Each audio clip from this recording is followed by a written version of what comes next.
Doesn't losing weight feel impossible sometimes? I know it does because over 40% of Americans are classified as obese, but it doesn't have to be this difficult. So let's talk about how to simplify your diet process so that you can reach your body composition goals without turning into a ball of stress. The trick is to just eat the same thing forever for the rest of your life. I know that's a little extreme. That's not exactly what I'm talking about today. I want to give you 3 reasons why eating the same or similar foods during a diet phase is going to simplify your weight loss and help you get where you want to be. First and foremost, we have to talk a little bit about psychology and the reward system that we have with food. If you're anything like me, as you were growing up, every good deed or every good action was met with food. Got an A on your test? Let's go get some ice cream. Did your chores? Here's a piece of cake. There's nothing inherently wrong with this, but for a lot of people, myself included, that became the norm. And anytime I did something good in my life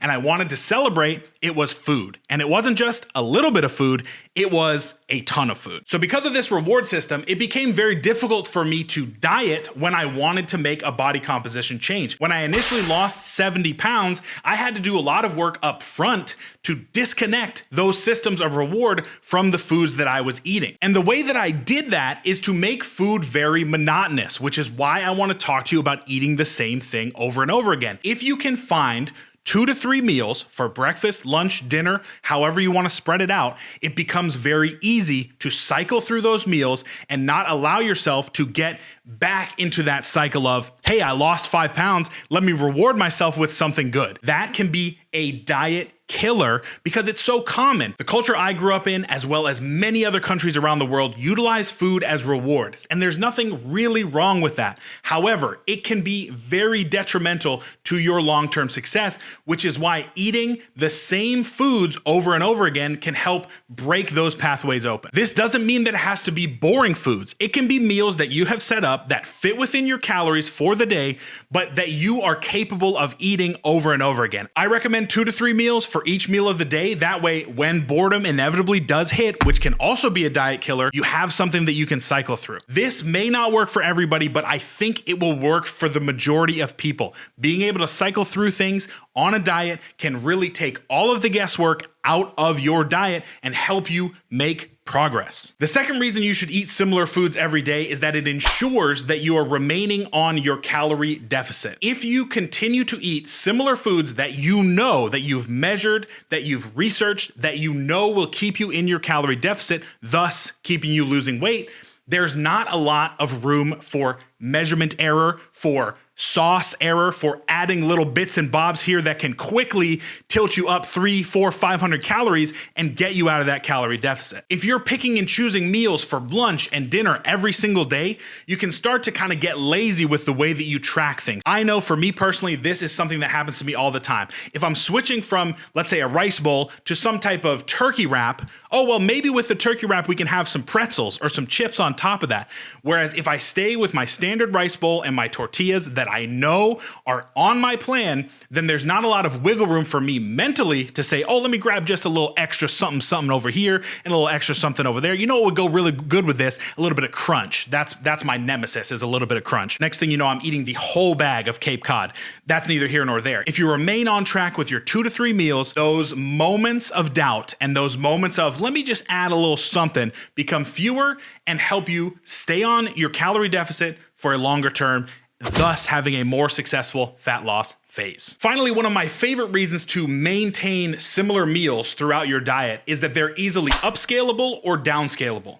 For me, I like to build my meals out like this. I like to find my protein source. So usually for me, that's ground beef or ground turkey. I like to have my carb source. That's been rice for about a year of my life. And finally, I like to have my fat source, which oftentimes lines up with the protein, but I also add a little bit of hummus to my meals just to make sure that I'm rounding myself out a little bit. With that meal, I can then just change the portion sizes up and down. If I feel like I'm getting into a too deep of a hole, I can add, 10, 20 grams of rice. If I feel like I want a little bit more protein, bump 2 ounces up on the turkey or the ground beef. If I'm not losing weight at the rate that I want to, we scale all of those down. It becomes very simple to troubleshoot if the overall meal remains the same and then the sizes of the portions just change.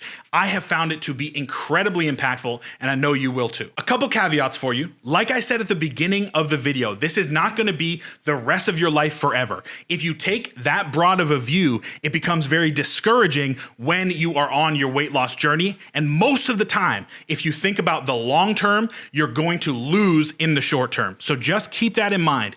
Utilize diet phases of 12 to 16 weeks at the top end so that you know when you get into a low moment, it's just 6 more weeks. It's just 4 more weeks. It's just 2 more weeks. Something that you can hang on to continue to progress. Dieting needs to be a lifestyle change, but at a certain point when we're just talking about fat loss phases, we need to put those in their proper context. When you're in a fat loss phase and your calories are low, totally cool. You can do the similar meal structure. However, when you come out of a calorie deficit, when you jump onto maintenance, then we can start to add a little bit of variety so that we don't go absolutely insane. I don't want you to absolutely hate your life when you're on a diet, but I do want you to achieve the success that you've been fighting for, and I think similar meals can be the ticket. Remember your good fundamentals of dieting here when you are making up your plans. You want to have a variety of fruits, vegetables, protein sources, carbohydrates, and fat sources.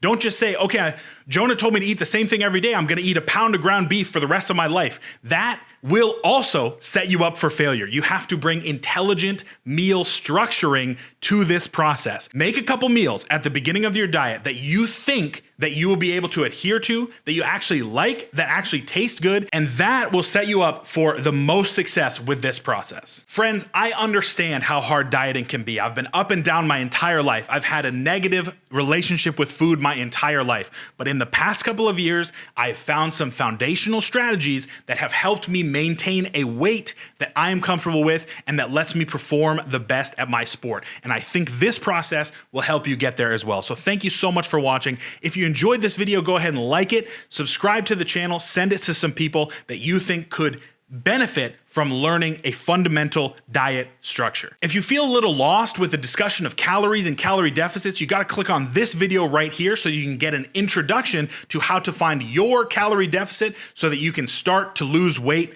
today. Thank you so much for watching. Get strong and stay strong.